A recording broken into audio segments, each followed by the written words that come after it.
সাবধান। তবে আমরা বিশ্বাস করি আগামীতে 12ই ফেব্রুয়ারি যে নির্বাচন হচ্ছে, এই নির্বাচনে যায় দলেরই হোক, আশা করি একটা পুরুষ আমাদের প্রধানমন্ত্রী হবে। কথা বলে ঠিক কিনা? এদেশের পুরুষ প্রধানমন্ত্রী কারা কারা আছেন হাত তুলে দেখান তো দেখি। লিল্লাহে তাকবীর। নারীদের দেখার দিন শেষ, আগামীতে পুরুষের বাংলাদেশ। হাত নামান। আর যাই হোক, কোন নারী যেন এই দেশের প্রধানমন্ত্রী আর না হয়, আল্লাহর কাছে সেই দোয়া করেন। কারণ মেয়ে মানুষের রাগ বেশি, জেদ বেশি। স্বামীর সংসার থেকে বাপের বাড়ি চলে যায়, দেশ থেকে ভারত চলে গেছে। আমার ভাইয়েরা, গভীর মনোযোগ দিয়ে কথাগুলো শুনে যান বাজান। যে কথা বলতে চাচ্ছিলাম, নবী ডেকে বলে, বেলাল, ইসলামের অবস্থা ভালো না, কালেমা পড়েছ, আপাতত প্রকাশ করা যাবে না। হযরতে বেলাল ডেকে বলে, নবী, আমার জীবনের কোনো দাম নাই। আমার মনে বোমাইকে বলেছিলাম উট দুম্বা ছাগল পেশাব পায়খানা করে দেয়, এই ঘরে থাকতে আমার বড় কষ্ট হয়। ওমায় ডেকে বলে, বেলাল রে, উট দুম্বা ছাগলের দাম আমার কাছে আছে, কিন্তু তোর মতো কালো হাফসি বেলালের দাম আমার কাছে নাই। নবী, আপনি দোয়া করেন মৃত্যু পর্যন্ত যেন আমি কালেমার পথে টিকে থাকতে পারি। এই কথা বলে হযরতে বেলাল চলে গেলেন। পরের দিন সকালবেলা সূর্য উদয় হয়ে গেছে, অনেকটা বেলা হয়ে গেছে। হযরতে বেলাল দরজা খোলে না। অন্য চাকর যারা আছেন নালিশ নিয়ে চলে গেছে ওমায়ের কাছে। যা বলে, নেতা এখন পর্যন্ত দরজা খোলে নাই, তাই নাকি? বলে, হ্যাঁ, ঠিক আছে, চলো যাই। হযরত বেলালকে দরজায় ডাক দেয়, বেলাল দরজা খোল।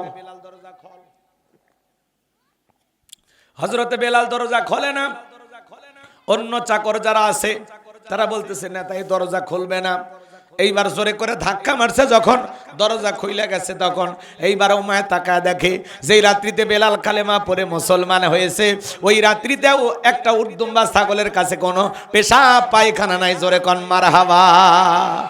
এইবার উমায় ডেকে বলে, চাকরের দল, বেলালের বিরুদ্ধে মিথ্যা অভিযোগ দাও। তোমরা যখন ঘুমাচ্ছিলে বেলাল তখন ময়লা আবর্জনা পরিষ্কার করেছে, তাকায় দেখো না একটা উট দুম্বা ছাগলের কাছে কোনো পেশাব পায়খানা নাই, যাও নিজেদের কাজ করো। এই কথা বলে ওদেরকে দাঁড়িয়ে দিয়ে এক পা দুপা করে বেলালের কাছে চলে গেলেন। হযরত বেলাল দেয়ালে পিঠটা লাগাইয়া জিহ্বা নাড়া জিকির করতেছে কার?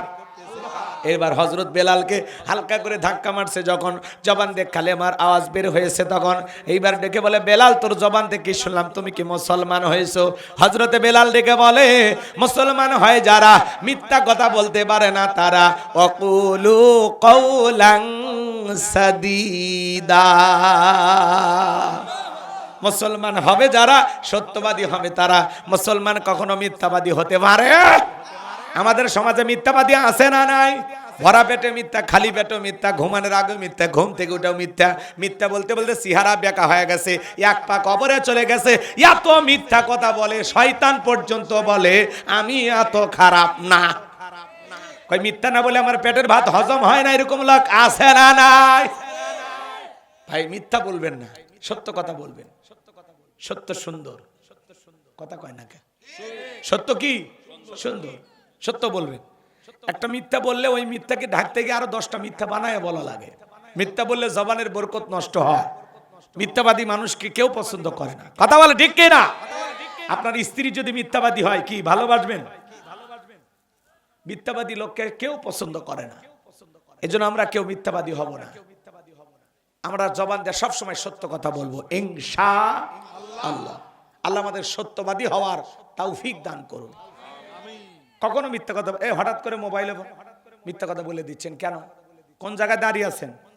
কাশুন্দি নাকি কাশুন্দা? এ কাশুন্দার কথাই বলবেন। দাঁড়িয়ে থাকেন কাশুন্দি, আপনি কোন আত্রায় নিজে কথা কোন কে? আপনি মোবাইলে বলতেছেন দোস্ত 2 মিনিট দাঁড়া দোস্ত আমি আসতেছি। 2 মিনিট কয় আপনি বিকেলে দেখা করেন, 4 ঘন্টা চলে গেছে। এর 2 মিনিট কি আমাদের 2 মিনিট? এগুলো বলাও মিথ্যা, এগুলো বলাও কি মিথ্যা। আপনি বলতে পারেন যে ভাই আমার একটু সময় লাগবে, একটু অপেক্ষা করেন। আপনি টাইমই বেঁধে দেন।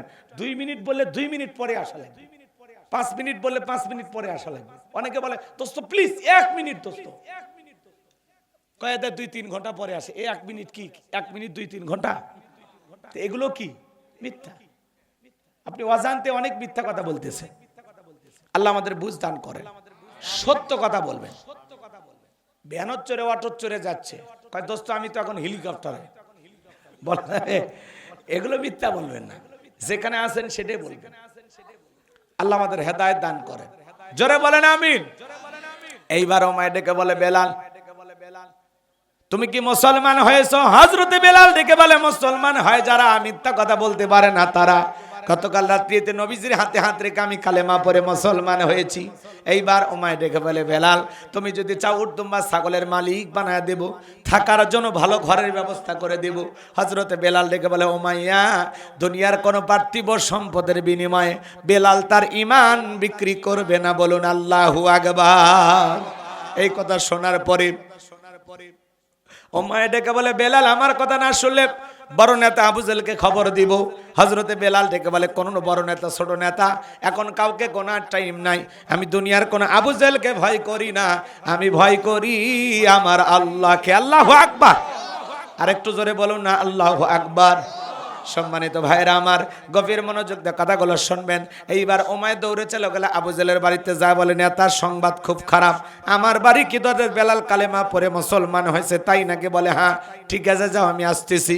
এই আবু জেহেলের কিছু সাঙ্গ পাঙ্গ ক্যাডার মাস্তান ছিল যাদের কাজই হলো মুসলমানদের উপর নির্যাতন জুলুম চালানো।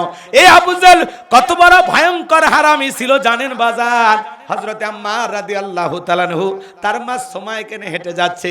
আবু জেহেল ডেকে বলে, আম্মার শুনেছি তোমরা নাকি মুসলমান হয়েছো।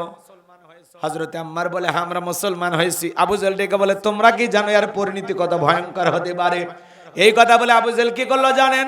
হযরতে আম্মার এবং তার মা সুমাইয়াকে দুইটা খুঁটির সাথে বাঁধলেন আর ডেকে বলে, আম্মার এখন যদি একটা খেলা দেখাই বলতো কেমন হবে? আম্মার বলে, কি খেলা দেখাইবা? আবু জেহেল ডেকে বলে, আম্মার তোর চোখের সামনে যদি তোর মাকে আমি উলঙ্গ করি বলতো কেমন হবে?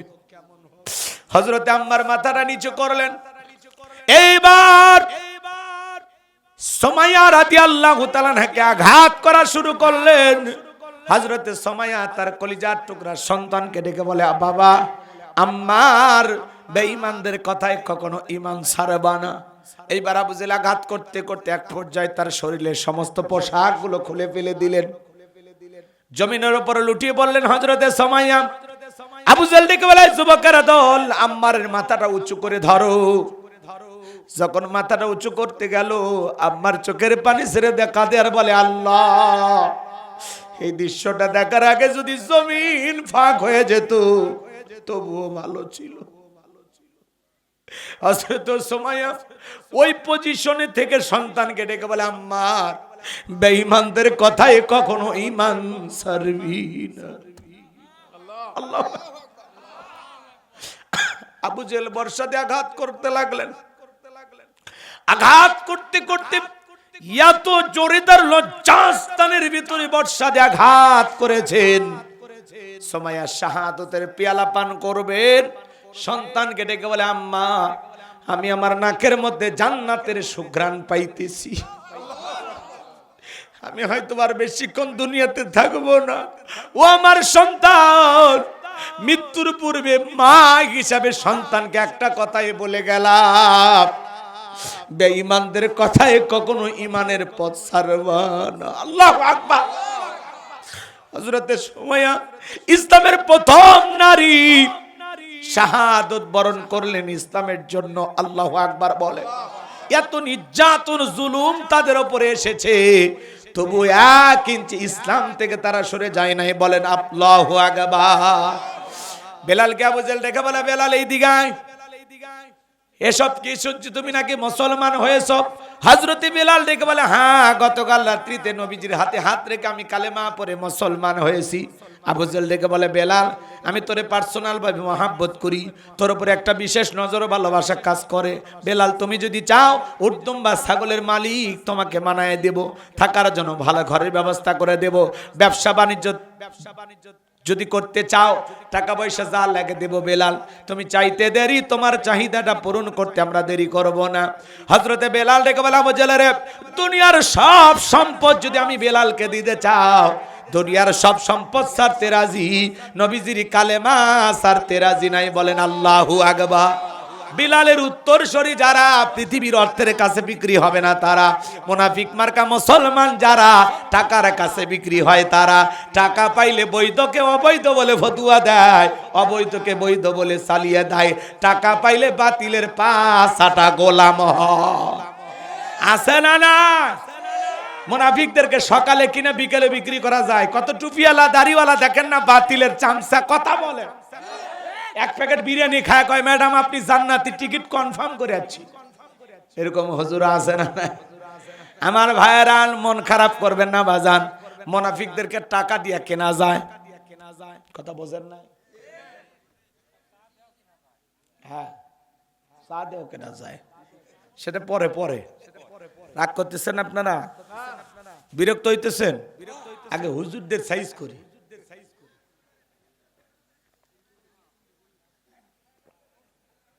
কি হয়েছে শোনেন, কষ্ট হচ্ছে নাকি আপনাদের? বলেন। আমাদের কিছু হুজুর আছে, হুজুর দেখতে হুজুর, কিন্তু ওই যে ছাতা যেদিকে, কোন দিকে ছাতা ধরবে ওই দিকে, বৃষ্টি যেদিকে, যখন যেই দল আসে সেই দলের দালালি শুরু করে দেয়। কথা কন না, নাম ধরে বলা লাগবে? কোন টুপিওয়ালা দাড়িওয়ালা ইসলামপন্থী লোকেরা বাতিলের পা চাটতে পারে? কিন্তু ওরা মুনাফিক। রাতের বেলা এক বস্তা টাকা দিলে সব ঠিক, সকালে এসে ভুলভাল বক্তব্য দিবে। অমুক দল তো ইসলামী দলই না, কথা কয় নাকি? ওরা ইসলামের চূড়ান্ত দুশ্মন। কয় টাকা খাচ্ছ? বস্তার খবরটা দিল না? এ কথা কন না, কয় বস্তার টাকা খায় এগুলো যে বলে, আপনার কেমনে বুঝাবো?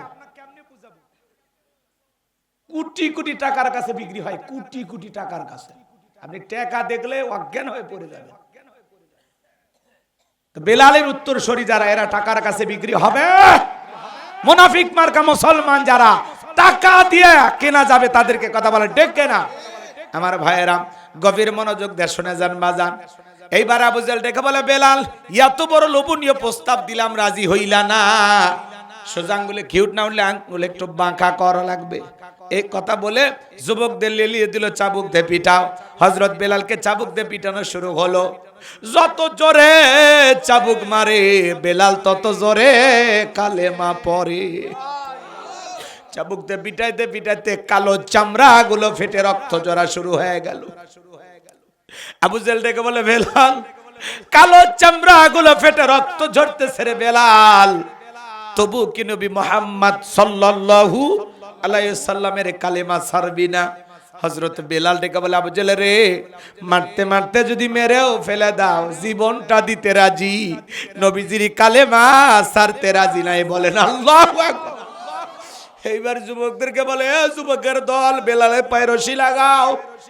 হযরত বেলালের পায়ে রশি লাগানো হলো, উটের পায়ের সঙ্গে বেঁধে আরবের উত্তপ্ত গরম বালিতে ছেঁচড়াইয়া ছেঁচড়াইয়া নিয়ে ঘোরা হলো।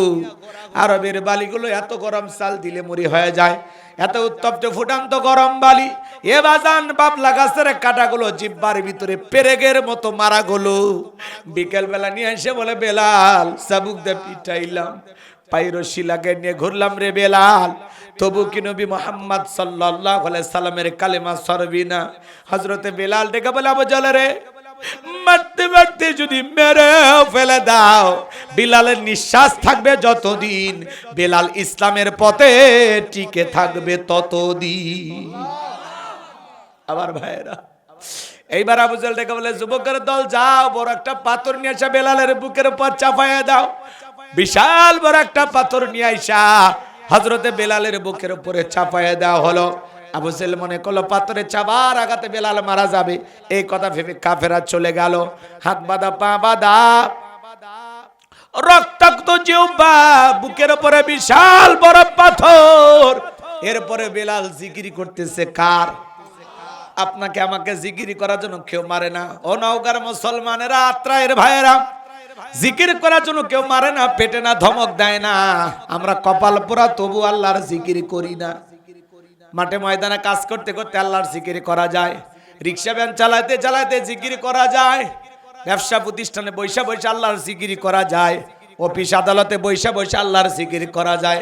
হাদিস শরীফের ভিতরে আসছে, আমার নবী বলেন, যার জিহ্বাটা আল্লাহর জিকিরে তরু তাজা থাকে, আল্লাহর জিকিরে ভিজা থাকে, ওই জিহ্বাওয়ালা মানুষ কোনোদিন জাহান্নামের আগুনে জ্বলবে না। বলুন সুবহানাল্লাহ। ফাযকুরুনি আযকুরুকুম ওয়াশকুরুলি ওয়ালা তাকফুরুন। আল্লাহ বলে তোমরা আমারে স্মরণ করো, আমি আল্লাহ তোমাদেরকে স্মরণ করব। কৃতজ্ঞতা প্রকাশ করো, অকৃতজ্ঞ হয়ো না। তাহলে সব সময় জবানে জিকিরি চালু রাখতে হবে কার?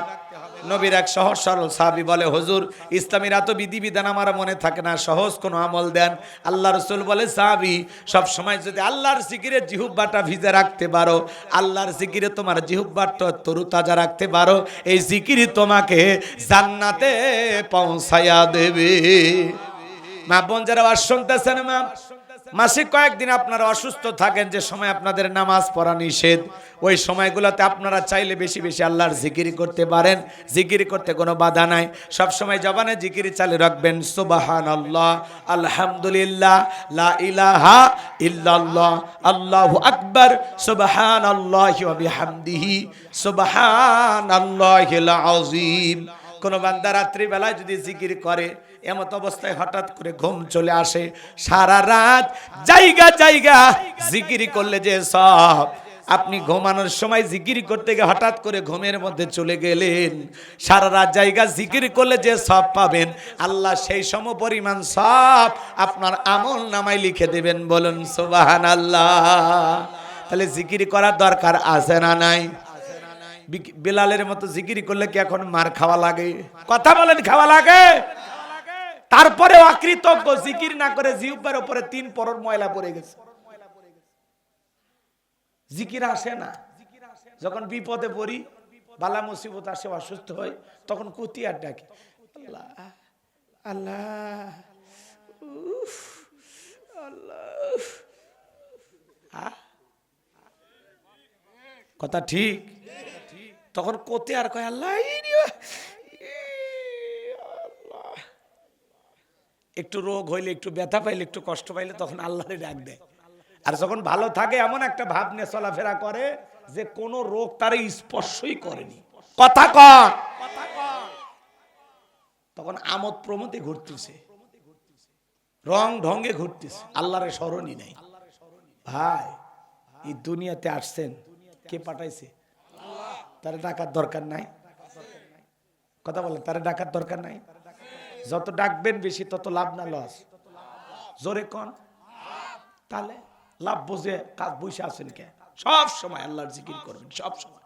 ফাঁকা পাইলে জবান সব সময় বন্ধ রাখবেন না, সব সময় জোরে জোরে বলা লাগবে না, আস্তে আস্তে ঠোঁটটা যেন নড়ে, আপনি জোরে জোরে বলা লাগবে না। তবে হ্যাঁ, হাটে বাজারে ঘুরতেছেন তখন মাঝে মাঝে জোরে জোরে 2-1 বলবেন, যাতে আপনার দেখা দেখি আরো 2-4 জন কথা কয় না কে। হ্যাঁ, আমার গ্রামের কিসের পাগল, আমার গ্রামের এক লোক ছিল, উনি রাস্তা দিয়ে হেঁটে যেত আর জোরে জোরে জিকির করত। সেই বান্দা আরে মারা গেছে, ভালো দিনে মরছে, জুমার দিনে কালেমা পড়তে পড়তে মরছে। চেহারাটা যেমন তার সে কয়েক গুণ সুন্দর হয়েছে মরার পরে।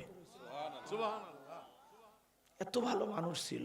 ছোট ছোট বাচ্চা দেখলে বলতো, বাবা বলো আল্লাহ আল্লাহ আল্লাহ।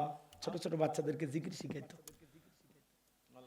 আর আপনি ছোট বাচ্চা পেলে কি কন, 1 লাইন গান গাও তো। রে বা, এটা কি? আল্লাহ হেদায়েত দান করে। হযরতে বেলাল রক্তাক্ত জিহ্বাটা নাড়াইয়া চোখের পানি ছেড়ে দিয়ে কাঁদে আর বলে, আল্লাহ তুমি তো সেই আল্লাহ, ইব্রাহিমের জন্য যদি নমরুদের আগুনকে ফুলের বাগান বানায় দিতে পারো, ও আল্লাহ তুমি কি পারো না বেলালের বুকের পাথরটাকে তুলার মতো নরম বানায় দিতে? হযরতে বেলাল দোয়া করতে দেরি, আসমানের মালিক আল্লাহ দোয়া কবুল করতে দেরি করে নাই। বেলালের বুকের পাথরটাকে আমার আল্লাহ তুলার মতো নরম বানিয়ে দিয়েছেন। বলুন সুবহানাল্লাহ।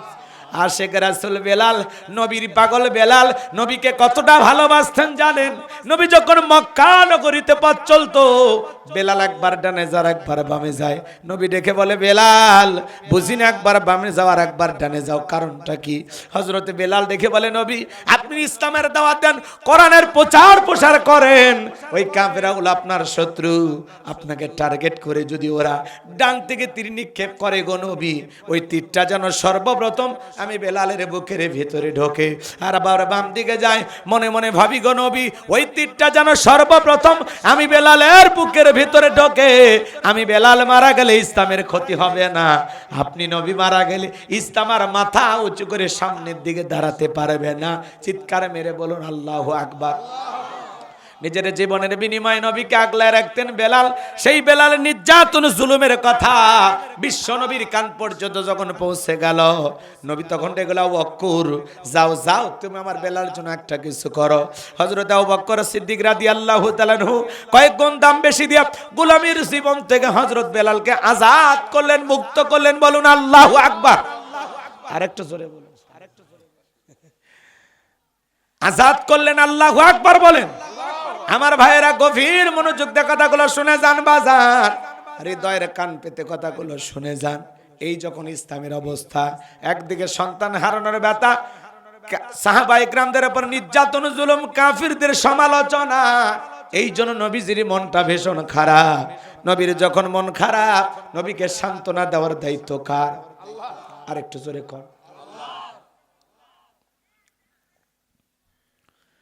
আমার আল্লাহ ডেকে বলে, জিবরাইল আমার বন্ধুর মা নাই বাবা নাই, আমি ছাড়া আবার বন্ধুর কেউ নাই রে জিবরাইল। আমার বন্ধুর মনটা হয়েছে ভারী, আমি আল্লাহ সইতে নাহি পারি।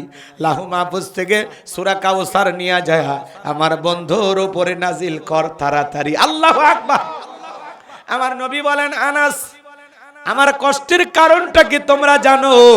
কি তোমার মুস্কি হাসি দেওয়ার কারণ হলো এই মাত্র আসমান থেকে জিবরাইল এসে আমার উপরে সূরা কাউসার নাজিল করলো। নবী তখন মুস্কি মুস্কি হাসলেন আর সাহাবায়ে কেরামদের সামনে তেলাওয়াত করে শুনিয়ে দিলেন। আমার আল্লাহ রাব্বুল আলামিন বলেন, ইন্না আ'তাইনাকাল কাউসার ফাসাল্লি লিরাব্বিকা ওয়ানহার ইন্না শানিয়া কাহুয়াল আবতার। আল্লাহু আকবার। আল্লাহ বলেন, ইন্না আ'তাইনাকাল কাউসার, নিশ্চয়ই আমি আল্লাহ পাক আপনাকে হাউজে কাউসার দান করেছি। আল্লাহু আকবার বলেন। আমার ভাইয়েরা, এই পৃথিবীর অন্য কোন নবী রাসূলকে আল্লাহ রাব্বুল আলামিন হাউজে কাউসার দান করেন নাই। আপনার আমার নবীকে আল্লাহ তাআলা হাউজে কাউসার দান করেছেন স্পেশাল ভাবে। সুবহানাল্লাহ। আমার আল্লাহ বলেন, ইন্না আ'তাইনাকাল কাউসার, অবশ্যই আমি আল্লাহ পাক আপনাকে হাউজে কাউসার দান করেছি। সুবহানাল্লাহ। এই হাউজে কাউসারের পানি দুধের মতো সাদা, মধুর চাইতে মিষ্টি পানির মতো ক্লিয়ার। ওই কঠিন কিয়ামতের ময়দানে যেদিন বিচার দিবস কায়েম হয়ে যাবে বাজান, বিচার দিবসের একদিন হবে 50,000 বছরের সমান। যেদিন বেঈমানদের জিহ্বা নাভি পর্যন্ত ঝুলে আসবে, যেদিন সূর্য হাত মাথার উপরে চলে আসবে, সূর্যের তাপে জমিনটা হয়ে যাবে তামার জমিন। পাহাড় পর্বত নদী লালা বিল্ডিং ইমারত কোনো কিছু থাকবে না। কুল্লু মান আলাইহা ফান, সব আল্লাহ ধ্বংস করে দেবে। ওই দিন ভাই ভাইকে দেখে মারবে দৌড়। আল্লাহ বলেন, ইয়াউমা ইয়াফিরুল মারউ মিন আখি ওয়া উম্মিহি ওয়া আবি ওয়া সাহিবাতিহি ওয়া বানি। সেদিন ভাই আপনাকে দেখে পালিয়ে যাবে, পিতামাতা পালিয়ে যাবে, স্ত্রী পালিয়ে যাবে, কেউ কারো পরিচয় দিবে না, কেউ কারো উপকারে আসবে না। কঠিন কিয়ামতের ময়দানে আল্লাহর আরশের ছায়া ছাড়া আর কোনো ছায়া থাকবে না। ওই ছায়ার ভিতরে আল্লাহ রাব্বুল আলামিন 7 শ্রেণীর মানুষকে ছায়া দান করবেন। এটা হলো কিয়ামতের ময়দানে আল্লাহ তৈরি করা ভিআইপি গ্যালারি। বলুন আল্লাহু আকবার। আমার ভাইয়েরা, মানুষ দলে দলে পানি পানি বলে চিৎকার মারবে আর নবীজির দিকে রওনা করবেন। নবীজি হাউজে কাউসারের পেয়ালা নিয়ে দাঁড়িয়ে আছেন। সুবহানাল্লাহ কোন। কিছু মানুষের চোখের সামনে আল্লাহ রাব্বুল আলামিন পর্দার আবরণ তৈরি করে দিবেন। আমার নবী তখন ডেকে বলবেন, আল্লাহ সংখ্যায় আমি আমার অনেক উম্মতকে দেখতে পাইলাম, কেন জানি সংখ্যাটা কমে গেল। আমার আল্লাহ তখন ডেকে বলবে, বন্ধু পাইকারি দরে সবাইকে আপনি হাউজে কাউসারের পানি পান করাইতে পারবেন না। দুনিয়ার জীবনে দুইটি অপরাধ করেছিল যারা, আপনার হাতে হাউজে কাউসারের পানি পাবে না তারা। জোরে বলেন কয়টি অপরাধ? ওই দুইটি অপরাধ কি কি একটু জানার দরকার আছে না নাই? ওই দুইটি অপরাধ আপনার আমার ভিতরেও থাকতে পারে, ভালো করে বুঝবেন। নবীজি হাউজে কাউসারের পেলেনে দাঁড়িয়ে আছেন, নবীজির হাতে এক পেলা হাউজে কাউসারের পানি কিয়ামতের ময়দানে যদি পান করতে পারেন, জান্নাতে ঢোকা পর্যন্ত আর আপনারা তৃষ্ণা লাগবে না, তৃষ্ণা মিটে যাবে। বলুন সুবহানাল্লাহ। কারা কারা নবীজির হাতে কিয়ামতের ময়দানে হাউজে কাউসারের পানি নবীর হাতে পান করতে চান? একটু হাত তুলে দেখান তো দেখ। এখন আমার সঙ্গে বলুন, আল্লাহ আমাদের সবাইকে কিয়ামতের ময়দানে নবীজির হাতে হাউজে কাউসারের পানি পান করা তৌফিক দান করুন। চিল্লায় বলুন আমিন। আরেকটু জোরে বলেন আমিন। আরো একবার বলুন আমিন। হাত নামান আমার ভাইরা। পানি চাইলে কি পাওয়া যাবে? আমি আপনাদের এলাকা আসলাম, একটা ছেলের হাতে কিছু চকলেট দিলাম, দিয়ে বললাম ভাতিজা, এক্সাম্পল দিচ্ছি কথা বোঝানোর জন্য, উদাহরণ। ওই ছেলেটা চকলেট পায়ে মারছে, দৌড় আমারে আমি বলতেছি সবাই দিকে আসো, কি আমার এক বদনা পানি এনে দাও। আচ্ছা ঠিক আছে। এই বদনা পায়ে মারছে, দৌড়। মাঝখানে দৌড়াইতে গিয়া আচার খায় পড়ে গেছে। যে উচ্চা দোপা আপনাদের এলাকা, বুঝলেন না? রাগ করতেছে? মানুষ যখন বেশি আনন্দে থাকে মানুষের তখন হুশ কি হয়, কমে যায়। তো এই ছেলেটা দৌড়ে দিকে মাঝখানে পড়ে গেছে, হাঁটু ছিলে গেছে, রক্ত বেরোছে, ব্যথাও পাইছে। এরপরেও বদনা ভরিয়া পানি নিয়েই হাজির। আমি তখন বললাম, বাবা এই পানি টানতে গিয়ে কষ্ট হয়েছে, মাঝখানে আচার খাইছো, ব্যথা পাইছো, পড়ে গেছো মনে হয়। তখন ওই ছেলেটা বলতেছে, আমি এরকম কত পড়ে যায়, আমার কিছুই হয় না। ওই চকলেটের খুশির কারণে ব্যথাকে ব্যথা মনে হচ্ছে না। কথা বলেন ঠিক না? কিয়ামতের ময়দানে নবীজির হাতে এক পেয়ালা হাউজে কাউসারের পানি তকদিরে নসিবে ভাগ্যে যদি জুটে যায়, তাহলে কিয়ামতের কঠিন দিন আপনার কাছে কঠিন মনে হবে না, আল্লাহ সহজ করে দেবেন। একটু জোরে কর না সুবহানাল্লাহ। সুবহানাল্লাহ বলতে কি ঠান্ডা লাগে? একবার সুবহানাল্লাহ বললে জান্নাতের ভিতরে আপনার নামে একটি গাছ লাগানো হয়। বৈশা আছেন নওগাঁয়, গাছ লাগালেন কই? সেটা কই না, কই লাগাইছেন? রাগ করতেছেন? তাহলে চিৎকার মেরে বলুন সুবহানাল্লাহ। নবীজির হাতে এক পেলা হাউজে কাউসারের পানি আর আল্লাহর আরশের নিচে ছায়া যদি ভাগ্যে জুটে যায়, আপনি জান্নাতি, আপনার আর কোনো টেনশন নাই। সুবহানাল্লাহ কোন। আর এই জান্নাতি মানুষদের কাছে কিয়ামতের বিচার দিবস 50,000 বছর তার কাছে লাগবে না। তার কাছে মনে হবে এক ওয়াক্ত নামাজ পড়তে যে সময়, সেই সময় লাগবে। সুবহানাল্লাহ বলেন। কথা কি বুঝতে পারছেন? জোহরের নামাজ পড়ে আসর পর্যন্ত যেটুকু সময় মনে হবে যে কিয়ামত এরকম সময়, কিন্তু বেঈমানদের কাছে এই সময় শেষ হবে না, কঠিন মনে হবে, অনেক কঠিন মনে হবে। আমার ভাইরা শোনেন, তাহলে নবীজির হাতে হাউজে কাউসারের পানি চাইলেই পাওয়া যাবে না, কাজ করতে হবে। কথা বলে ঠিক না? ঠান্ডা পানি দিয়ে ওযু বানায় সালাত আদায় করতে হবে। হঠাৎ করে দেখবেন কিছু মানুষ নামাজ ধরলে এলাকার যারা পুরাতন মুসল্লি, এরাই নতুন মুসল্লি দেখে টিটকারি মারে, ঠাট্টা বিদ্রুপ করে। সূর্য কোন দিক উঠছে, উত্তর পাড়া বাদশা দিকে মসজিদে নামাজ পড়বি না 2 দিন পরে ছাড়িয়ে দিবি, আছে না নাই? জোরে কোন। ও চাচা মিয়া, আপনি তো দাওয়াত দিয়ে 5 জনকে মসজিদে আনতে পারেন না, তাহলে হঠাৎ করে একটা নামাজ পড়ছে, আপনার সমস্যা কি? 2 ওয়াক্ত পড়ুক না 2 দিন পড়ুক, আপনি যে সমালোচনা করলেন, আপনি যে ঠাট্টা বিদ্রুপ করলেন, এই লোক যদি পরের ওয়াক্ত থেকে আল্লাহর ঘরে আর না আসে, কি জবাব দিবেন? কথা কয় না? এজন্য আপনার কথার আঘাতে একজন নামাজি, একজন ইমানদার যেন কষ্ট না পায়। কথা ক্লিয়ার? হঠাৎ করে কেউ নামাজ ধরেছে, আল্লাহ তারা হেদায়েত দান করছে, পরিবর্তন হচ্ছে লোকটা। পারলে দোয়া করেন যে ভাতিজা তুমি নামাজে আসছো, আল্লাহর কাছে দোয়া করি, আল্লাহ আমার ভাতিজাকে কিয়ামত পর্যন্ত নামাজ পড়া তৌফিক দান করো, মৃত্যু পর্যন্ত নামাজ পড়া তৌফিক দান করো। আপনি দোয়া করেন। পারলে আসরে নামাজ পড়ে বলেন, ভাতিজা আত্রাই বাজারে 1 কাপ চা না খায় আজকে ছাড়বো না। কথা কন। ভালোবাসেন, বুকে টানেন, ঘৃণা ছড়ান কেন? ঘৃণা ছড়ালে মানুষের ভালোবাসা পাবেন না। কথা কয় না। রাগ করছেন? তাহলে নামাজি লোকের সাথে ভালো ব্যবহার করবেন তো ইনশাআল্লাহ। নতুন মুসল্লি দেখে কোনো কথা মন্তব্য করবেন না, পারলে কি করবেন? দোয়া করবেন। পারবেন তো ইনশাআল্লাহ? যুবক বয়সে দাড়ি রাখলে এটা নিয়েও সমালোচনা আছে না নাই? দাড়ি রেখে বউ নিয়ে ঘুরতে গেছে, কয় ভাবি আসসালামু আলাইকুম, সাথে চাচার খবর কি? বউ বাড়িতে এসে রাগ করে, তোমার সাথে বাহিরে যাওয়া যায় না কেন? কয় আমারটাকে ভাবি আর তোমারটাকে চাচা। যেই বউ নবীর সুন্নত দাড়িকে মহাব্বত করে না, ওই বউ আপনাকে 100% ভালোবাসা দিতে পারে না। কথা বলে ঠিক কিনা? এই দাড়ি সকল নবীদের সুন্নত। সুবহানাল্লাহ। কোন দাড়ি এমন একটা জিনিস, জুব্বা খোলা যায়, টুপি খোলা যায়, দাড়ি খোলা যায় না। এই দাড়ি হলো মদিনাওয়ালার প্রেম। কথা কয় নাকি?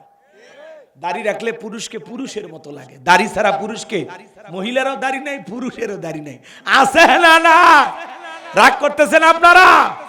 শোনেন, ভালো করে শোনেন। আল্লাহ না করুক আপনি রওনা করছেন আত্রাই থেকে ঢাকা, হানিফ গাড়ি চড়ছেন, এরা তো ব্রেক ধরে কম, খুব দুর্ঘটনা ঘটায়। শোনেন, যে কুয়াশা পড়ছে, প্রচন্ড ঠান্ডা, এই হানিফ গাড়ি চড়ে আপনি রওনা করছেন, যমুনা সেতু যাওয়ার আগে বাস আর ট্রাক মুখোমুখি সংঘর্ষে আপনি মারা গেছেন। আল্লাহ না করুক যদি, এটা উদাহরণ, আপনাকে শিক্ষা দেওয়ার জন্য, বোঝানোর জন্য, এটা কি এক্সাম্পল। এখন শোনেন, আল্লাহ না করুক আপনি মারা গেছেন, পকেটে টুপিও নাই, মুখে দাড়িও নাই, মানুষ তখন কি করবি? হয় সেন খুলবি, নাহলে লুঙ্গি তুলবি। কথা কয় না কেন? কথা বুঝতে পেরেছেন? আর যদি হয় টুপি অথবা মুখে দাড়ি যে কোনো একটা থাকে, তাহলে বুঝতে পারবে এটা মুসলমানের সন্তান। কথা বলে ঠিক কিনা? কিন্তু টুপিও নাই, দাড়িও নাই, কিচ্ছু নাই, বোঝা যাচ্ছে না, তখন লুঙ্গি তুলে দেখা লাগবি মাথা কাটানো আছে না নাই? কথা কন ঠিক কিনা? মরার পরে মানুষ ইজ্জত খুলে দেখবি। অতএব হয় দাড়ি না হলে টুপি, দুইটারে একটা নিয়ে ঘোরেন।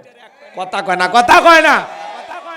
অনেকে হুজুর দাড়ি রাখলে চুলকে, দাড়ি রাখলে চুলকায়, আছে না নাই?